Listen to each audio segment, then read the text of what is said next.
Quelle a été votre réaction à l'invitation du Musée des Beaux-Arts?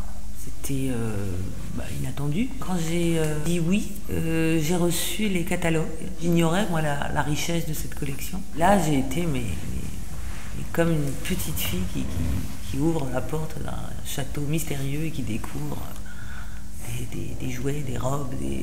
Enfin, j'étais émerveillée. Je me disais, oh, il y a ça, il y a tel tableau, oh, il y a tel autre. J'étais extrêmement ravie, heureuse.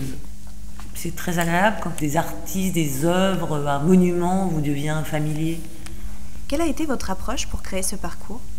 En fait, il y a eu 3 idées totalement différentes les unes des autres. La première idée vient de Sylvain Amic qui m'a dit que ce serait bien d'exposer le tableau du goût des autres et puis de mettre du coup peut-être des petits extraits du film, c'est important. Je dis oui, très bien, mais alors du coup, est-ce que je peux mettre aussi des tableaux de cette peintre qui a fait ces œuvres, qui s'appelle Cécile Partouche, et que j'aime beaucoup, puis aussi peut-être d'autres amis peintres, artistes, photographes.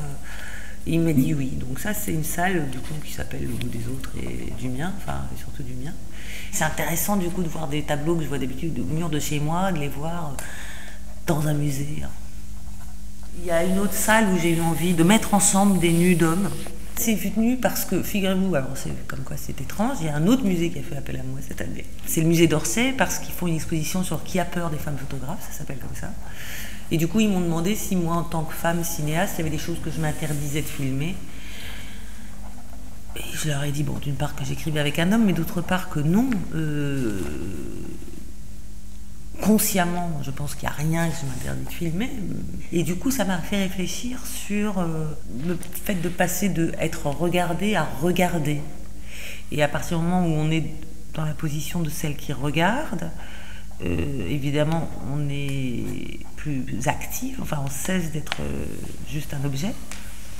Et là, ça m'a fait réfléchir du coup à l'histoire de l'art en général et pourquoi, d'ailleurs, les femmes, quand elles ont été admises très tardivement dans les écoles de beaux-arts, elles n'ont d'abord pas eu le droit de peindre des hommes nus, enfin d'assister au cours d'académie avec des hommes nus. Du coup, j'ai eu l'impression que c'était un sujet pour faire réagir et réfléchir. Et la troisième idée, c'est un jeu, parce que une des façons moi, que j'ai eu de ne pas m'ennuyer au musée, c'est d'y jouer quand j'étais petite avec mon frère, et d'y voir des ressemblances, etc. Du coup là, le jeu est que chacun fasse sa propre distribution de Madame Bovary, qui par ailleurs se passe pour partie ici, et c'est une autre des richesses de cette ville quand même, de marcher, de se dire, mais là, Flaubert a marché, là, elle est passée par là, là, c'est le théâtre dont il parle, là, c'est la vue de Rouen telle qu'elle était. Ça m'émeut toujours d'imaginer leur vie, comment ça s'est passé.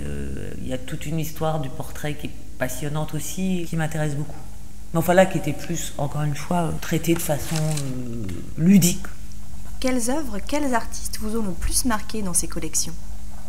Le Démocrite de Velázquez, que je trouve tellement humain, enfin je sais pas comment il a l'impression qu'il vous parle, quoi. Et puis j'ai aussi découvert Jacques-Émile Blanche que je connaissais pas et qui m'a beaucoup touchée. Puis il y a un tableau d'un certain Jean-Léon Gérôme, je crois, qui me touche beaucoup. Vous êtes à l'affiche de Je suis à vous tout de suite. Qu'est-ce qui vous a motivé pour faire ce film? La richesse de son scénario, c'est un film aujourd'hui tristement d'actualité, même s'il est traité sur le ton de la comédie, mais pas seulement, qui parle de beaucoup de choses en fait, puisque ça parle d'intégration, d'appartenance, d'identité, du rôle de la place de la femme, de l'homme. Je trouve que c'est un film qu'on devrait présenter dans les collèges, sur lequel on devrait débattre beaucoup, à une époque où on tente d'instaurer la terreur et la division.